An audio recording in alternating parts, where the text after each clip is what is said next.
Sobre el poder, por Byung-Chul Han. 6. Ética del poder.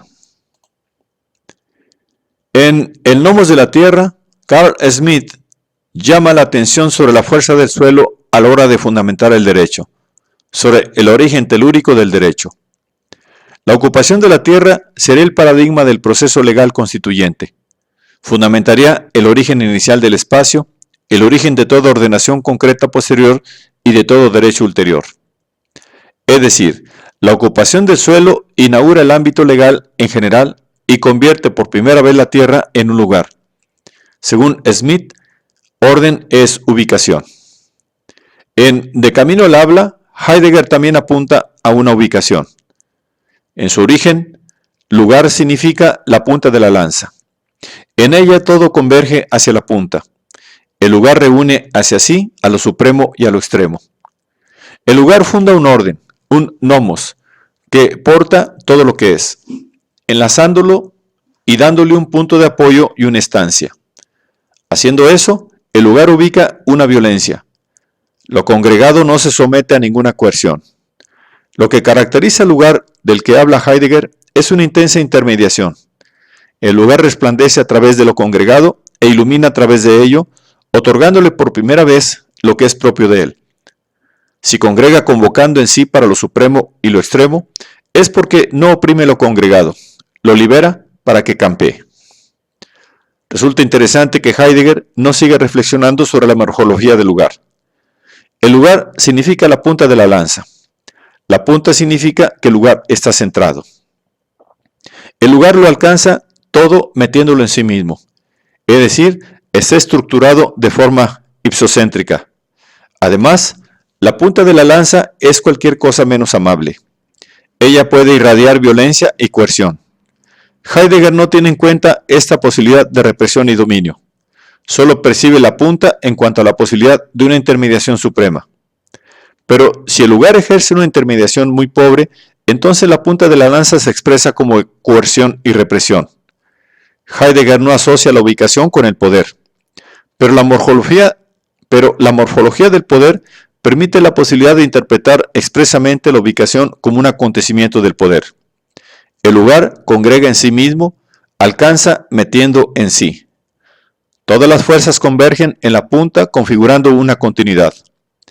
El rasgo principal del lugar es que tira hacia sí mismo. Alcanzándolo todo y metiéndolo en sí o congregándolo, configura una continuidad ipsocéntrica. El arrastre hacia sí mismo y la configuración de una continuidad hacen de la ubicación un acontecimiento del poder. Aquella punta de lanza en la que todo confluye remite a la mismidad de un lugar que se quiere a sí mismo. También Derrida se da cuenta de que la noción de mismidad y la de poder van juntas. La noción de fuerza, kratos, la de poder y la de dominio están contenidas analíticamente en el concepto de mismidad. En esa mismidad se basa también la soberanía de un lugar político. La propiedad, la casa, oikos, o el capital también presupone la mismidad del lugar. Por consiguiente, toda configuración de poder es ipsocéntrica. El proceso de globalización hace que la vinculación territorial del poder sea más laxa. Formaciones de poder transnacionales que aparecen como cuasi-estados no están vinculadas a ningún territorio determinado. No son telúricas. Para la formación o la ampliación del poder no se necesita aquí una ocupación de tierra en sentido clásico. Pero la globalización no conculca de todo la lógica de la ubicación. Al fin y al cabo, la ubicación significa la producción de un espacio organizado ipsocéntricamente que todo lo alcanza metiéndolo y congregándolo en sí mismo. Las formaciones de poder transnacionales se han fugado de la jaula del juego del poder organizado territorialmente y en forma de estados nacionales, pero no están desubicados. Ocupan unos espacios nuevos que, sin embargo, no están vinculados a ningún territorio nacional. En ninguna parte no se puede establecer ningún poder. Como consecuencia de la globalización, lo que aparece en el horizonte es sobre todo un movimiento de desterritorialización. Pero la globalización genera formas diversas de reubicación. En eso consiste su dialéctica. El acontecimiento del poder es una ubicación tanto en el espacio territorial como en el espacio digital. Si en la época global el espacio se abre sobre todo digitalmente, la ubicación también sucede digitalmente. Para la formación y la ampliación del poder, será necesaria entonces una ocupación digital de suelo, una ganancia digital de espacio. En relación con la lógica del poder, no hay ninguna diferencia esencial entre la ubicación terrena y la ubicación digital. Aquí tiene el poder quien conquista o domina el espacio digital. También el mercado es un espacio que hay que ocupar con una apropiación económica del suelo. Se lucha por cuotas de mercado como si fueran espacios. Aunque el mercado global ya no tiene ninguna vinculación telúrica, no vuelve superflua la ubicación. También aquí se trata de posicionarse, de ubicarse a sí mismo. Y fusionar o absorber no se distinguen esencialmente de ocupaciones de suelo, amplían el poder. La pregunta acerca de una etización del poder se plantea en vista de la estructura de congregación que tiene el poder. El poder es centralizador. Todo lo congrega en sí mismo y en algo único. Si su arrastre hacia lo uno lo pone como algo absoluto, entonces lo que queda a su lado o lo múltiple solo se percibe como aquello que hay que suprimir. Cuando eso sucede, los espacios que se sustraen a lo uno o que se lo oponen, se los desubica convirtiéndolos en espacios marginales o se los desvaloriza. La pregunta es si al poder en cuanto tal le es inherente la fuerza e incluso la amabilidad de volver a ubicar los lugares marginales. El poder dispone, sin duda, de la capacidad de intermediación. Básicamente no excluye la libertad. Pero la intermediación propia del poder tiene un límite. El poder es ipsocéntrico. Al poder, en cuanto tal, le es inherente la mismidad. Todo lugar político o económico tiende hacia sí mismo y se afirma a sí mismo. La voluntad de sí mismo siempre está contenida en el concepto de poder. Sin esta tendencia ipsocéntrica no surge ninguna formación de poder. Precisamente aquella punta de lanza remite a esta mismidad que es inmanente a toda formación de poder. El carácter absoluto del poder consiste en una inmunidad absoluta, en una absoluta invulnerabilidad de sí mismo. Derrida asocia la etización del poder con una cierta autoinmunidad, que conduciría a un debilitamiento de la mismidad. Una autoinmunidad debe engendrar una apertura para aquella alteridad de la que no puede volver a apropiarse la mismidad de un poder soberano y de un saber incalculable. Pero la versión del poder con autoinmunidad planteada por Derrida no deja de ser problemática. Después de todo, si ella condujera a la autodestrucción total, sería un mal absoluto. Implicaría una anomia, una anarquía, una disolución total del lugar o de la casa. Oikos. Sin casa no hay hospitalidad. Sin embargo, la etización del poder exige que el lugar trascienda su tendencia ipsocéntrica, que brinde espacios no solo a lo uno, sino también a lo múltiple y a lo marginal, que conceda estancias, que se vea conmovido por una amabilidad original, que detenga esta tendencia, esta voluntad de sí mismo, es más que reprima esta tendencia. De la amabilidad emana un movimiento distinto que del poder. Al poder en cuanto tal le falta la apertura para la alteridad, propende a la repetición de sí mismo y de lo mismo. También al capital, como el lugar discurre hacia el vértice, le es inherente la tendencia a reiterarse y a agrandarse a sí mismo. En Foucault también se encuentran planteamientos para una ética del poder. En la década de 1980 defiende un concepto de poder dominado por la idea de libertad. Reacciona así cuando se lo confronta con esta cuestión. Por todas partes usted no ve más que poder. Así que no hay espacio para la libertad. Foucault responde: si en todo campo social hay relaciones de poder, eso se debe a que en todas partes hay libertad. Foucault trata de disociar la relación de poder de las relaciones de dominio y de coerción, vinculándola estrechamente con la libertad. Según esta concepción, la relación de poder no presupone la libertad solo porque surge mediante la represión de la libertad del otro que estaba dada previamente, sino que más bien la libertad representa un elemento importante, es más, un elemento que sustenta la propia relación de poder. Por consiguiente, el poder solo se ejerce sobre sujetos libres. Y estos tienen que seguir siendo libres para que siga existiendo la relación de poder. Cuando las determinaciones están saciadas, no existe ninguna relación de poder. La esclavitud no es una relación de poder cuando el hombre está encadenado. Entonces se trata de una relación de coerción física, sino solo cuando puede moverse y en caso límite evadirse. Es decir, el poder y la libertad no guardan una relación de exclusión, en el sentido de que siempre se ejerce poder, desaparece la libertad, sino que están dentro de un juego mucho más complejo. En este juego, la libertad aparece como la condición existencial del poder. El argumento de Foucault no es aquí del todo estricto. La esclavitud es una relación de poder aunque el esclavo esté encadenado. Siempre tiene la posibilidad de decir no. Es decir, incluso ante la amenaza de muerte, puede negarse a obedecer al Señor. De esta manera, aún un esclavo encadenado es libre, pues siempre tiene la elección entre la muerte y la obediencia. Lo que convierte la esclavitud en una relación de poder no es la posibilidad de movimiento o de escapatoria, sino el sí. Por el contrario, el Señor pierde el poder en el momento en que el esclavo le niega toda obediencia. En ello resulta irrelevante si el esclavo está encadenado o si tiene la posibilidad de escapar. Una mínima libertad, que aquí es la posibilidad de decir sí o no, es el presupuesto de la relación de poder, pero no legitima para suponer que el poder es un juego. A diferencia de la pura violencia, que no permitiría ningún asentimiento ni ninguna negativa, es decir, ninguna elección, convirtiendo al otro en una cosa absolutamente pasiva, la relación de poder encierra la posibilidad de la resistencia. La negativa es una forma de la resistencia. Incluso el súbdito que con una decisión libre obedece absolutamente al soberano, tiene básicamente la posibilidad de resistirse. Pero el poder es máximo cuando el soberano no se le enfrenta a ninguna resistencia. No solo en el caso de la violencia ilimitada, sino también en el del poder ilimitado, no se produce ninguna resistencia. Así pues, puede haber una relación de poder sin resistencia. Como es evidente, Foucault no advierte esta constelación. Él se orienta siguiendo el paradigma de la lucha. Esto asume la forma de una competencia.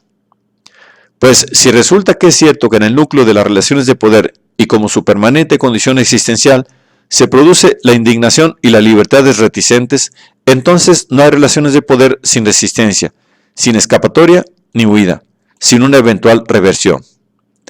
Según la nueva concepción de Foucault, es inherente al poder un momento lúdico que justamente queda bloqueado con el dominio, pues éste no permite ninguna apertura, ninguna reversibilidad del movimiento.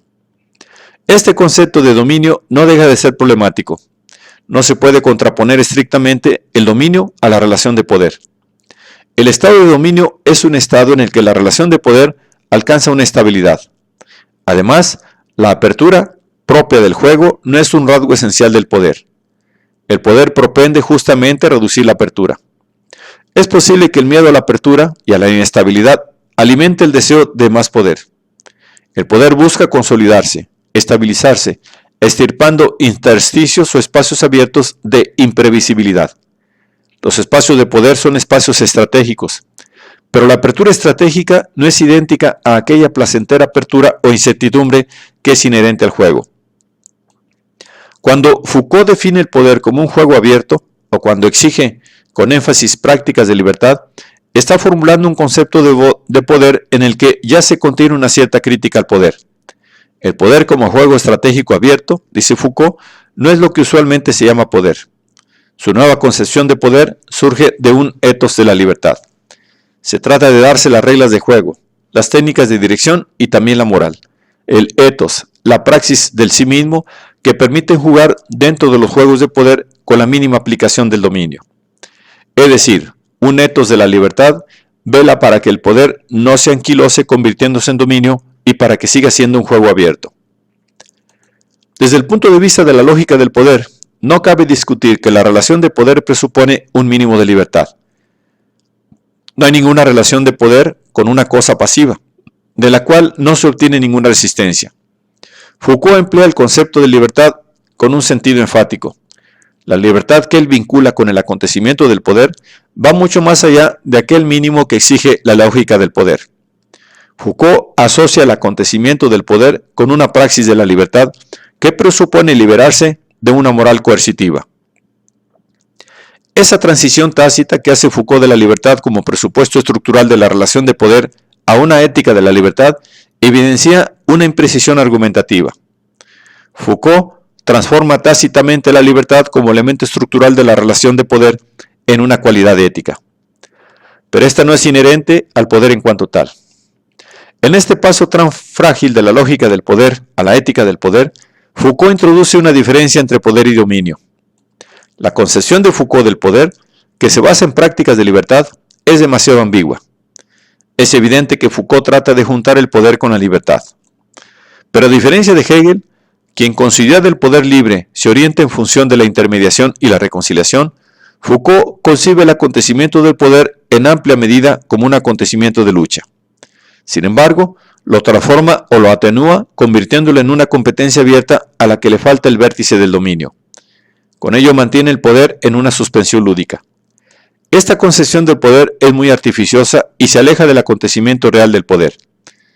En la década de 1980, el pensamiento de Foucault lo domina la idea de libertad. También su nueva concepción del poder resulta afectada por este énfasis en la libertad. Según Foucault, la ética es una praxis de libertad. La libertad es la condición ontológica de la ética. En ello, Foucault se está remitiendo a la praxis antigua del cuidado de sí mismo, que se supone que buscaba liberarse de aquello de lo que dependemos, que no dominamos, que no controlamos, para establecer una autorreferencia cohesionada y completa consigo mismo, es decir, ser dueño de sí. Este cuidado de sí mismo, que es lo que importa para la libertad, implica la preocupación por el uso correcto del poder. Según esta ética, el abuso del poder resulta de que uno se ha vuelto esclavo de sus placeres. El abuso del poder conlleva la pérdida de libertad, la esclavización de sí por sí.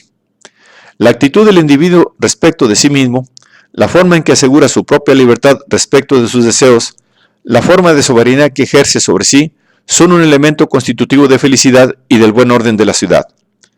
Partiendo del pensamiento grecorromano, Foucault asocia la praxis del cuidado de sí mismo con la capacidad de alcanzar un trato correcto con el poder. Por eso, el peligro de dominar a otros y de ejercer un poder tiránico sobre ellos procede de que uno no se ha ocupado de sí mismo y se ha convertido en esclavo de sus apetitos. Así pues, se trata de escaparse del círculo que discurre entre la autoridad despótica sobre los otros y el alma tiranizada por sus apetitos. El principio regulador interno del ejercicio político del poder es la autoridad completa sobre sí mismo. Foucault cita a Platón: el hombre de temple más real reina sobre sí mismo. Lo que aquí resulta problemático es suponer una conexión entre el ejercicio de un poder tiránico y el alma tiranizada por sus apetitos. El perfecto autodominio o la autoridad sobre sí no excluye el dominio por medio de la violencia. Además, la preocupación por sí mismo puede disociarse totalmente de la preocupación por los demás. El lazo de finalidad entre el cuidado de sí mismo y la preocupación por los demás solo se entabla mediante el cálculo de que el bien de los demás sirve, en último término, para el bien propio. Más allá de la circularidad de esta economía de intercambio, la ética del sí mismo no puede incluir a los demás en el horizonte de sí mismo. Además, hay que distinguir entre el poder y la violencia. El poder tiránico en realidad es violencia. No es capaz de intermediar. Por el contrario, el poder tendrá que incluir a los demás para instalarse en su alma y hacerse resistente a toda prueba. La preocupación por la intermediación es inherente al poder. El poder nunca es ciego. Por el contrario, la tiranía, que es ciega a la intermediación, desestabiliza el poder. En Foucault, el cuidado de sí mismo se eleva a principio ético, aunque se le reconoce una prioridad sobre la preocupación por los demás. No hay que anteponer la preocupación por otros al cuidado de sí mismo. Considerándolo éticamente, el cuidado de sí mismo viene primero, igual que ontológicamente es la autorreferencia la que ocupa el primer lugar. ¿Hay que partir entonces sin más de una continuidad entre la ética y la ontología? La diferencia entre la ética y la ontología no consiste justamente en que la ética, lo que está en cuestión es la prioridad ontológica de la autorreferencia. ¿No es inherente a lo ético, en sentido enfático, poner en cuestión aquella ontología que asigna el primer puesto a la referencia a sí mismo? La ética del poder de Foucault se basa en una ética del cuidado de sí mismo. orientándose en función del sí mismo, no es capaz de franquear aquellos espacios que rebasan la intencionalidad del poder que consiste en el regreso a sí mismo. Al fin y al cabo, el poder mismo es un fenómeno del sí mismo o de la subjetividad. La ética del poder de Foucault no se abre a lo distinto del poder, que generaría una contrapartida al regreso a sí mismo. Tampoco puede generar aquella amabilidad que permitiría ver justamente aquello que no aparece dentro de la economía del cuidado de sí mismo. Resulta interesante que Foucault se atenga al paradigma de la autoposesión. Se siente en deuda, es evidente, con esa cultura europea que una y otra vez intenta el restablecimiento de una ética y una estética del sí mismo. En esta línea de tradición, Foucault sitúa, además de a Montaigne, a Baudelaire y a Schopenhauer, también a Nietzsche. La filosofía del poder de Nietzsche contiene rasgos de una ética y de una estética del sí mismo, pero al mismo tiempo desarrolla una dinámica o una dialéctica que conduce al poder más allá de sí mismo. Nietzsche exige que hay que llegar al extremo de ser honesto incluso en detrimento de sí mismo. La vida es esencialmente apropiación, vulneración, sometimiento del otro y del más débil, opresión, aspereza, imposición de formas propias, anexión y cuando menos, y en el caso más tenue, explotación. La explotación no se encuadra en una sociedad corrupta o imperfecta y primitiva, sino que siendo una función orgánica fundamental, corresponde a la esencia de lo vivo. La explotación es una consecuencia de la auténtica voluntad de poder, que es justamente la voluntad de vida. Todo cuerpo vivo quiere crecer para extenderse y atraer hacia sí, para ganar preponderancia, en contacto no a causa de alguna moralidad o de alguna inmoralidad, sino porque vive, y porque la vida es, justamente, voluntad de poder. Ejercer poder significa imponerse a sí mismo a otro. En cierto sentido, crecer por encima del otro, predominar sobre el otro, es decir, continuarse a sí mismo en el otro o tender una continuidad, una continuación de sí mismo a lo largo del otro. Del poder es propio un quererse a sí mismo. Por sí mismo, el poder no podría generar ningún movimiento contrario a esta intencionalidad del quererse a sí mismo, ni ningún volverse hacia el otro que al mismo tiempo no fuera un regreso a sí mismo. Es decir, no podría generar ninguna preocupación por el otro que fuera más allá de la preocupación por sí mismo. El poder está sujeto a esta constante referencia a sí mismo y disfrute de sí mismo, a este constante regreso a sí mismo. Conquistando primero y dominando, organizando, después, el sentimiento de poder regula lo superado para conservarse a sí mismo, conservando para ello lo superado mismo. Nietzsche no reserva el poder de forma exclusiva al comportamiento humano. Más bien, el poder es elevado a principio de lo vivo en general. Los seres unicelulares tienden al poder. Tomemos el caso más sencillo, el de la nutrición primitiva.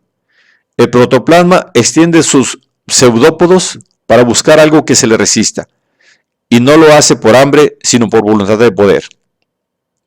También la verdad es interpretada como un acontecimiento del poder. Ella es una óptica que el poderoso incorpora como la suya propia a los demás para continuarse a sí mismo en ella, para continuarse a sí mismo con ella. Es un medio de dominio. También lo ve y obedece a la economía del poder. Desarrollo sin escrúpulos de las fórmulas.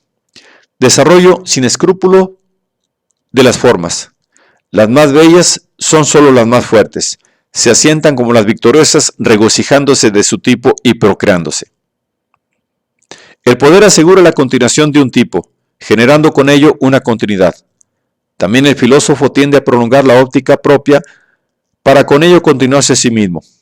Nietzsche interpreta así la fe de Platón de que incluso la filosofía es una forma de sublime impulso sexual y engendrador. Conquista, explotación o vulneración forman parte, por lo tanto, de la esencia de lo vivo. Reflejan la voluntad de poder, lo cual da aliento a la vida. Todo ser vivo quiere crecer para extenderse en torno de sí y para atraer hacia sí. En vista de esta voluntad de poder universal y omnipotente, se plantea la difícil pregunta sobre ¿de dónde viene, pues, aquella aversión hacia lo demasiado vivo, por la que se caracteriza la tranquilidad del alma fuerte? Evidentemente, Nietzsche no deja que el poder se agote en la forma negativa de la explotación o de la opresión. Más bien, lo mezcla con otras cualidades que alteran su carácter de forma radical. Habla de la justicia como la función de un poder cuya mirada alcanza muy lejos en torno de sí. El poder explotador o represivo también puede mirar muy lejos en torno de sí, pero mientras siga siendo ipsocéntrico, la amplia mirada en torno, en último término, solo le vale a sí mismo. Si se echa un vistazo a la lejanía, es solo para ampliar el círculo de sí mismo. El poder solo puede mirar más allá en aras de la lejanía y en aras de las cosas que habitan en esta lejanía. Si se ve conmovido por algo que no es poder y que no gira en torno a sí mismo. La justicia, con su elevada y clara objetividad que es tan profunda como de tierna mirada, no es un mero efecto del poder. Su ojo solícito, que también se vuelve a lo menudo y a lo fugaz, no es el ojo del poder. El poder no conoce aquella tiernísima emoción de una amabilidad de tierna mirada. Lo único que serviría para que el poder obtuviera una mirada amplia, larga y amable, sería una cualidad extrínseca que no cabría imputársela al poder. Si se mira bien, la justicia genera un movimiento que es opuesto a la estructura de congregación del poder. Al poder le es inherente el arrastre hacia lo uno. No irradia ninguna amabilidad hacia lo múltiple, lo plural, lo variado, lo marginal o lo que aparta del rumbo. Por el contrario, la justicia quiere darle a cada uno lo suyo, ya sea algo vivo o muerto, real o pensado. Es decir, la justicia no es ni ipsocéntrica ni centralizadora. Nietzsche la designa además como una enemiga de las convicciones. El justo escucha más a las cosas que a sí mismo. Prescindir de la convicción es al mismo tiempo prescindir de sí mismo. Es decir, se trata de escuchar más o de ver más a favor de las cosas y yendo más allá de esa convicción momentánea a la que siempre le es inherente un estar convencido de sí mismo. El justo se reserva su juicio, que siempre llega demasiado pronto. El juicio sería ya una traición al otro. Más escaso resulta abstenerse de juzgar. A menudo no es parvo digno de humanidad no querer juzgar al otro y negarse a pensar sobre él. La justicia se ejerce manteniendo en suspenso la convicción propia, la opinión propia sobre el otro, oyendo y escuchando, absteniéndose uno del juicio propio, es decir, absteniéndose de sí mismo. Pues en perjuicio del otro, el yo siempre llega demasiado pronto. Aquel singular abstenerse de juzgar no puede proceder del poder en cuanto tal. De él no es propia la vacilación. El poder en cuanto tal nunca se niega a juzgar al otro o a pensar sobre él. Más bien consta de juicios y de convicciones. El poder cuya mirada alcanza muy lejos en torno de sí, es decir, aquel poder con el ojo solícito, es el único que puede ubicar sin producir lugares marginales. Así es como funda un lugar justo que da a cada uno lo suyo. Nietzsche no se conforma con esta justicia. Tiene en mente, es evidente, una amabilidad ilimitada, que sin hacer distinciones, le da la bienvenida a cualquier cosa y a todas. Todo lo que deviene, todo lo errante, todo lo que busca, todo lo fugitivo, debe serme bienvenido aquí. A partir de ahora, mi única amistad es la hospitalidad. Esta singular hospitalidad le da a cada uno más que lo suyo. En eso se distingue el lugar hospitalario del lugar justo. En Heidegger, el lugar es también un lugar justo por cuanto resplandece e ilumina a través de lo congregado, liberándolo así para que campee. Pero él no puede desarrollar aquella hospitalidad ilimitada que también afirmaría lo que quedará fuera de la congregación. En Aurora, Nietzsche contrapone a la caridad cristiana una amabilidad aristocrática. Una caridad distinta, el carácter excitado, alborotador, desequilibrado y nervioso, constituye el opuesto del gran apasionamiento.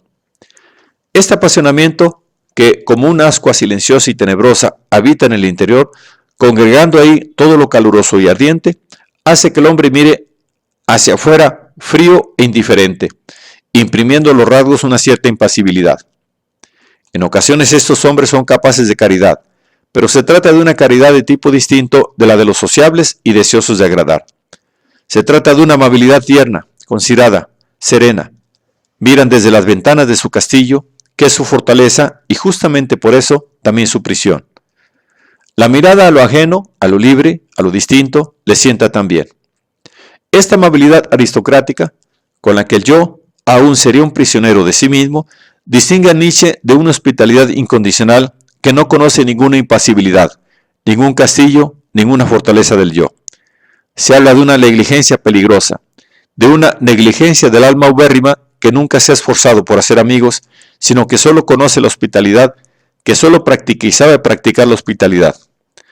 Casa y corazón abiertos para todo aquel que quiera entrar, ya sean mendigos o lisiados o reyes. Esta hospitalidad a toda costa hay que oponerla a aquella amistad que ve en el amigo un segundo yo. Es una negligencia peligrosa, porque no es una praxis del cuidado de sí mismo, porque nunca se preocupa del sí mismo. Desde la economía ipsocéntrica del poder, no se puede explicar por qué la mirada a lo ajeno, a lo distinto, le sienta también a aquel poderoso señor feudal. Al fin y al cabo, esta mirada no se nutre de la intención de hacer una conquista. Del mismo modo, tampoco se puede explicar por qué el poderoso experimenta su castillo propio como una prisión. ¿Qué le da motivos para mirar lo distinto desviando la mirada de sí mismo y para abrir del todo su mirada a lo ajeno? ¿Qué le da motivos al poderoso para, yendo más allá de la amistad aristocrática, asumir una amistad que no hace distinciones, una amistad a toda costa y asimétrica? ¿Cómo puede un poder ipsocéntrico generar desde sí todas estas amistades, todo este estar de parte del otro? De una manera que resulta problemática, Nietzsche pone la amistad en función del poder, en concreto del poder que quiere sobreabundar. La generosidad es el apremio que genera la sobreabundancia de poder. De forma correspondiente, no se cuestiona el arrastre ipsocéntrico del poder. Es justo la autoglorificación, el rasgo esencial de esta moral del poderoso. Pero aquella conciencia de una riqueza que quiere obsequiar y brindar, ¿puede basarse realmente en la autoglorificación? La intencionalidad en la que dicha autoglorificación se basa volverá a reapropiarse de todo lo brindado. El poderoso gusta de sí mismo cuando da, porque dar es una expresión de su poder. En ese sentido, por ejemplo, la gracia es una afirmación suprema del poder y del sí mismo del poderoso. Dando, disfruta de sí mismo. Pero este autodeleite hace imposible el sobreabundar irradiándose a los otros. Lo que hace es, al fin y al cabo, anegar el sí mismo. Lo que caracteriza el sobreabundar es la imposibilidad de regresar a sí. Nietzsche opone al hombre distinguido y noble al plebeyo, al autoritario y violento. Por eso, hermanos míos, se necesita una nueva nobleza que sea adversa a todo populacho y a todo autoritario y violento, y que en nuevas tablas escriba la nueva palabra noble. Nietzsche diferencia aquí entre el poder noble y el poder como dominio violento. Pero esa distinción presupone que aquello que es noble no es el poder en cuanto tal. No es un efecto del poder que el soberano se distancie de lo plebeyo y que se rodee de una aura de distinción y nobleza. El poder no es capaz de lanzar por sí mismo a ese estado de sobreabundancia que caracteriza al distinguido y noble. A causa de las ansias que son inherentes al poder, nunca podrá suscitar una sensación de plenitud. La plenitud o la sobreabundancia no surge simplemente acumulando poder. Es posible que el poder nunca quede libre de una sensación de carencia. Por sí solo, el poder no deja, ni siquiera en la sobreabundancia, que el alma derive hacia aquella peligrosa negligencia que no conoce más que la hospitalidad. A causa de su naturaleza ipsocéntrica, el poder no es capaz de aquella hospitalidad ilimitada que abría la casa a cualquiera. Nietzsche sabe muy bien cómo está constituida la hospitalidad que obedece a la economía del sí mismo. Hospitalidad. El sentido en los usos de la hospitalidad es paralizar lo hostil en el extraño. Cuando en el extraño ya no se percibe ante todo a un enemigo, entonces la hospitalidad remite. Ella florece mientras florezca su maligno presupuesto. La amabilidad no es una propiedad intrínseca del poder.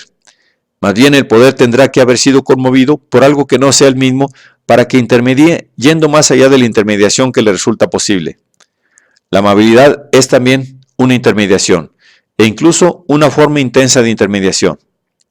Pero le falta la intencionalidad del poder, que es justamente la punta de la subjetividad. El lugar amable se distingue del lugar del poder en el que lo que está aislado o suelto o lo marginal no lo percibe exclusivamente en relación con la continuidad de lo uno, sino que deja que resplandezca también en su ser así. La amabilidad ubica yendo más allá de la ubicación que es propia del poder. Así pues, es como no genera lugares apartados. Actúa contra aquella desubicación a la que el poder nunca es del todo inmune. Incluso cuando el poder se expresa en su sobreexcedencia como hospitalidad a toda costa, linda con lo distinto del poder. Se ha convertido en una especie de poder superior que contiene una singular autosuperación del poder. Ese poder superior irradia aquel irrestricto que el regreso a sí mismo y el quererse a sí mismo ya no se pueden reapropiar. Un dar que, por así decirlo, sucede inconscientemente y sin intenciones. Una amabilidad ilimitada que se produce incluso antes de la preocupación por el otro, antes de toda asistencia enfática al otro. A Nietzsche, este singular filósofo de la voluntad de poder, hay que escucharlo con atención allí donde él evoca lo distinto del poder y de la voluntad. Ahí afuera, delante de las ventanas, se tiende el otoño, lleno de pensamientos, bajo una clara luz solar que calienta templadamente. Ese otoño nórdico que yo amo como a mis mejores amigos, porque es inconsciente de una forma tan madura y tan carente de todo deseo. La fruta cae del árbol sin necesidad de un golpe de viento. Con toda calma cae y fecunda. Nada ansía para sí y lo da todo de sí. Lo que aquí se está evocando es un lugar que es inconsciente y que carece de deseos. Es más, que es desinteresado, que carece de nombre y de ansias. La filosofía de Nietzsche, de la voluntad de poder, que según Foucault sería una ética y una estética del sí mismo, conduce a una anemología, a una ética y una estética del nadie, a una amabilidad desinteresada, es más, sin deseos. Nietzsche tuvo que haber escuchado reiteradamente aquella voz divina que lo exhortaba a obsequiarse a sí mismo, a vaciarse a sí mismo para convertirse en nadie. ¿Quieres regalar? Despréndete de tu sobreexcedencia brindándola, pero tú mismo eres el más superfluo. Sé astuto, hombre rico, obséquiate primero a ti mismo. Oh Zaratustra.